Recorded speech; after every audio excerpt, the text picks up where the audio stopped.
window where you can help change that in children. So their mindsets on race are usually set by 7 or 8, which is unfortunate because we think we're not going to have those racial conversations until they're 10 or 11, and then it's too late. So it's important to see your child as a child of color. Let them know that's okay. We as adults kind of put the bad spin on it. They're talking about race as this horrible thing. And then children of color take that as, well, then being of color is a horrible thing, which isn't true. So, got to have those conversations about race. Definitely have to have those conversations about adoption. We were joking in the class before. The good thing about transracial adoption is you can't, it's no secret. Kids know. They know they've been adopted. So that makes that conversation easier. But yeah, it means having, some, I think they're good conversations.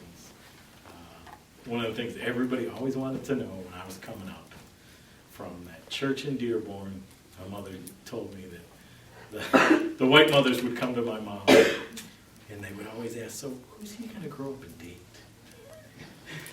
And really what they were saying was, please don't let him grow up and date my daughter. And so I didn't. I grew up and married a black woman. And we have 2 teenage boys, 2 black boys. And being a father to 2 teenage black boys in today's world is interesting. I hate to tell you that they probably deal with race more than I ever did. So the thought that we had a black president and we're post-racial, yeah, that's not true. If you didn't see it in this last election, you missed a whole big piece. Yeah, we have some serious issues with race in this country. And you've got to address that with your kids so that they don't. The problem that I had growing up was we didn't talk about race, didn't talk about adoption.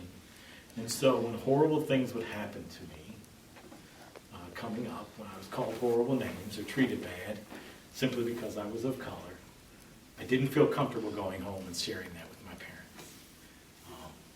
And part of that is what I call the adoptee residue. So there are things that stick to adoptees that don't easily wash off. And one of those is a lot of adoptees feel the need to protect their parents. And so I felt that it was my job to kind of protect my mom and dad from those horrible stories. So I never went home and shared that with them.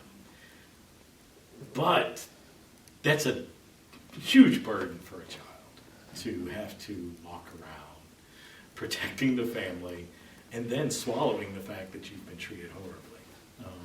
And usually walk away from those experiences thinking what that person said was true, that I am less than.